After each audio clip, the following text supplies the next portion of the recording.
Thank you for tuning in to the Keeping It Real with KC podcast, a no judgment zone podcast that covers lifestyle, entertainment, news, and sports. Even though KC doesn't watch sports, but these are minor details. By the way, he reads tarot cards too. Yes, I really mean it. He reads tarot cards too. And now, the host you've tuned in for, KC Phoenix. Welcome to the Keeping It Real with KC podcast. I, of course, am your host, KC Phoenix. And yeah, I'm doing this episode and we'll get into that. But before I go any further, KIRWKC.com, main podcasting platform. This podcast is carried on Apple, Spotify, Google, iHeartRadio, Pandora, Overcast, Bullhorn, Amazon Music, Audible, and several other podcasting platforms. Please feel free to listen to this podcast on whatever platform is most convenient for you. KIRWKC on all the social media platforms. Now that I got all that out the way, let's go ahead and get into this. This stuff right here is exactly why I still believe the Megalodon is still alive. I don't care what anyone says. My spidey sense keeps on going off. That shark is out there in that ocean. I don't care what anyone says. And this is an example of that. These are some discoveries, actually 5 to be exact, that of animal discoveries that happened in 2021. And that's what I mentioned before when I was talking about the Megalodon, that people, or should I say scientists, well sometimes people, or scientists are people, whatever, you know what I'm saying, are constantly discovering stuff all the time. There's even been situations where they've said, oh, this species is extinct, and then later on they're like, oh no, it wasn't extinct, we found it. You can look this stuff up, go on the internet sometime. But for this, I came across this because Strange Animal Discoveries. I was like, oh, all right, well, let's go ahead and cover this. So I'm going to read this article. All right, so the article says 5 strange animal discoveries from 2021. And it says, here are some animal facts you definitely didn't know about. Despite the piles upon piles of research into life on Earth, there's always something new to learn. For example, we've only recorded a small fraction of all animal species on the planet, particularly if you look into the oceans. Duh! That's what I keep saying. We've explored less than 10% of the ocean. Less than 10%. The Megalodon is alive. I really want to drive that home, because the day is going to come where all of my listeners are going to be like, KC kept trying to tell us that the Meg was alive. So, yeah, the day will come. But I digress. Back to this article. It's no surprise, then, that last year scientists continued their tradition of finding both new and fresh facts about the ones we're already aware of. And as is usual for nature, some of the stuff they found is pretty bizarre. Here's a collection of some of the strangest or just plain fascinating animal discoveries in 2021. Number 1, the world's smallest reptile. Wow. Madagascar is already a pretty bizarre place. Last year, the African island got just a tiny bit stranger. In February 2021, researchers announced that they discovered what's potentially the world's tiniest reptile on Madagascar, the nanochameleon, or Brookesia nana, is around 1 inch long, roughly the same size as a sunflower seed. Wow. Scientists haven't yet figured out why the chameleon is so small.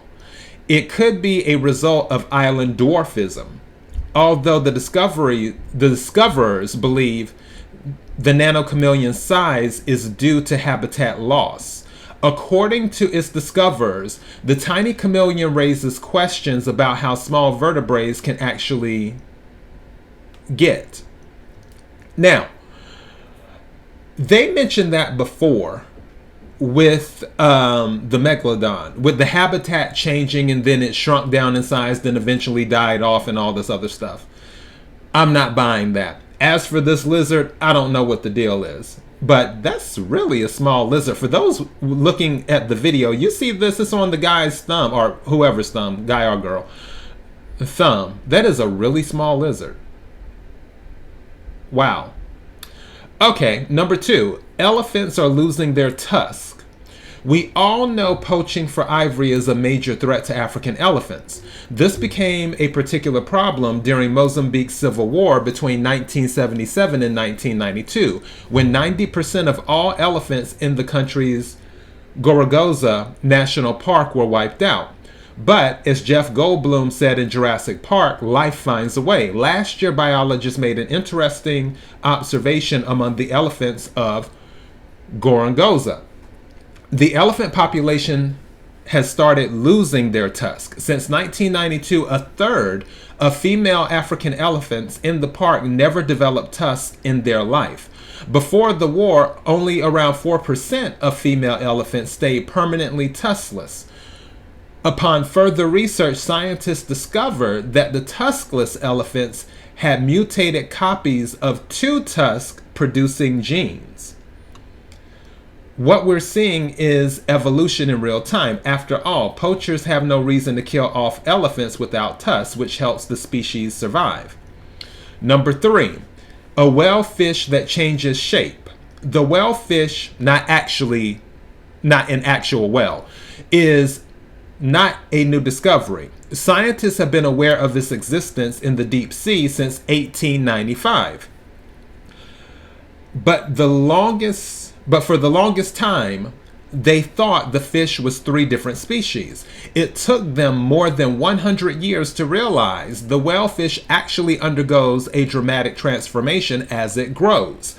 The fish begins its life as a tape tail, a scaleless larval form with long tails and, frankly, ridiculous overbites. But these baby fish turn into adults. They start looking completely different.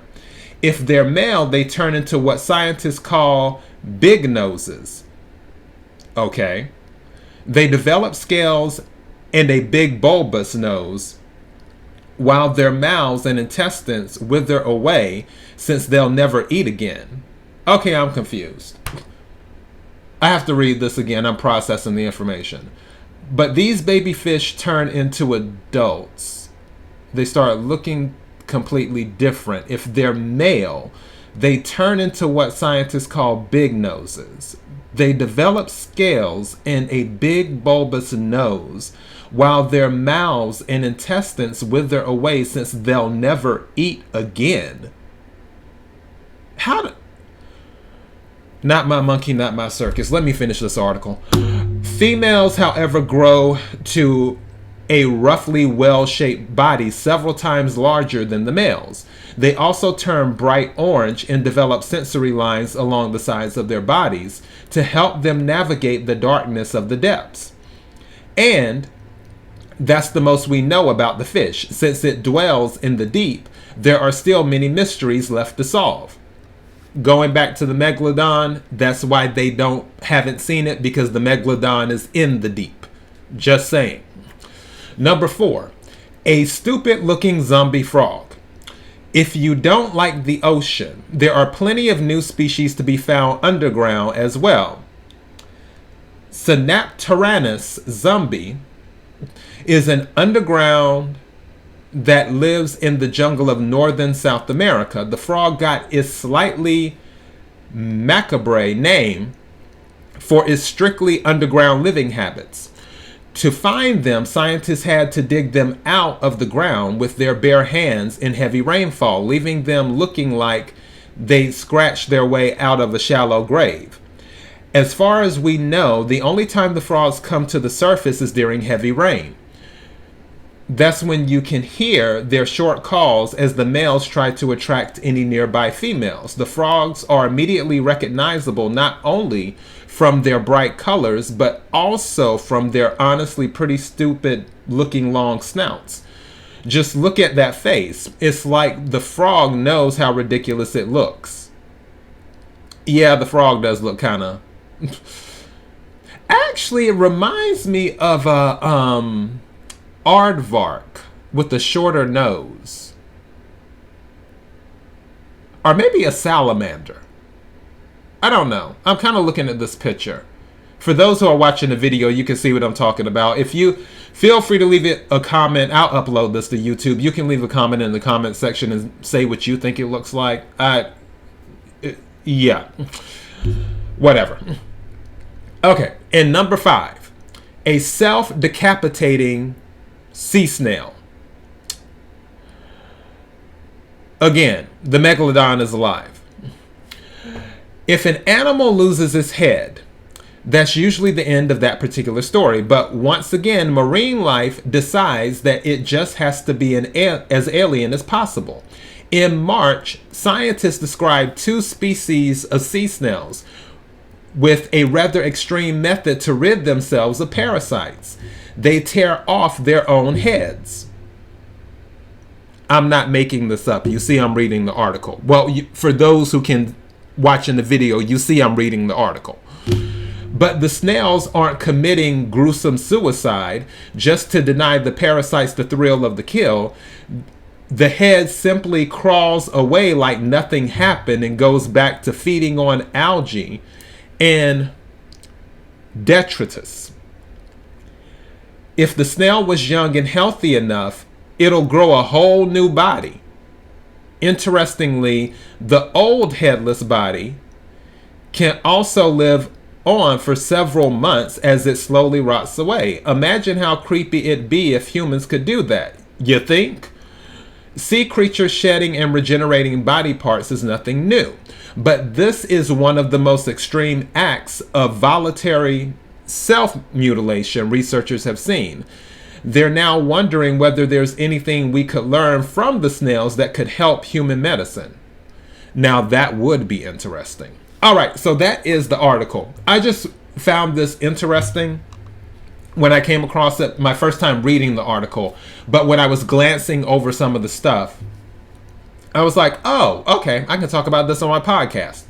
So yeah, and this just goes to prove my point with strange things with animals. But going back to this whalefish, that's not an actual whale.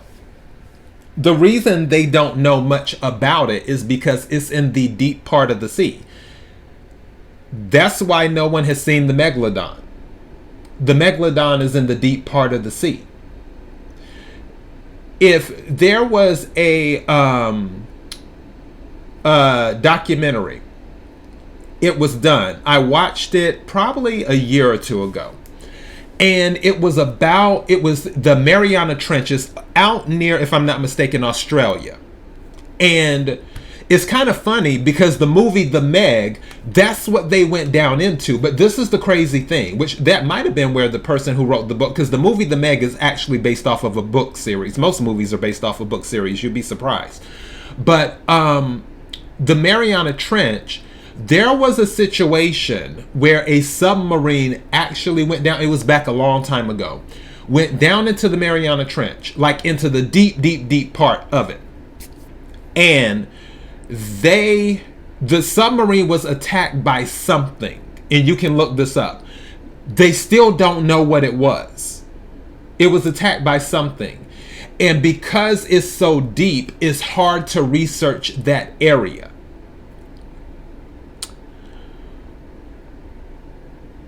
I'm not saying the Meg is there. The Meg is there. It's definitely somewhere. But these little examples is what I mean by there's so much life on this planet, and especially with the snail. Like, I didn't even know that snails could cut off their heads. Who would have thunk it? Okay? So, yeah, there's so much stuff, and this was just discovered too, by the way. There's so much stuff that hasn't been discovered on planet Earth. That's why it always amazes me when people are like, oh, let's go to this planet. Let's visit that planet. Okay, well, we haven't figured out what's here on Earth yet. let's get Earth on lock first. Let's get at least 50% of the ocean covered and explored before we're like, okay, let's go to this planet, let's go to that planet. Maybe there's something that can be discovered on Earth that might help with whatever things we deal with. Because if we haven't discovered things on Earth, then how do we know we've exhausted all of the resources? Is that a pun? Maybe a pun? I don't know. But yeah, you're going to other planets looking for stuff. It's almost like they say that for the meteors. Which, speaking of meteors, I did a story about a meteor allegedly exploding over Pittsburgh. If you haven't listened to that episode or watched it, feel free to do that. But they say, like, with a meteor or an asteroid or whatever, it's worth a lot of money because it has all of these minerals and things like that. Well, my question is this. What if there are minerals and other things in the sea, but you wouldn't know that because you haven't explored it yet? Am I the only one who is... I'm trying to make it make sense. So yeah, but this is just another example. I can't believe the sea snail cuts off its own head and then it goes off and grows again. Wow. I digress. I think I might have to, when I upload this to YouTube, because yeah, that does sound kind of gruesome. So, and a little bit shocking. Anyways, that's all I have for this episode. I just wanted to throw that out there. Let me get going. KIRWKC.com, main podcasting platform. This podcast is carried on Apple, Spotify, Google, iHeartRadio, Pandora, Overcast, Bullhorn, Amazon Music, Audible, and several other podcasting platforms. Please feel free to listen to this podcast on whatever platform is most convenient for you. KIRWKC on all the social media platforms. Until next time, be blessed.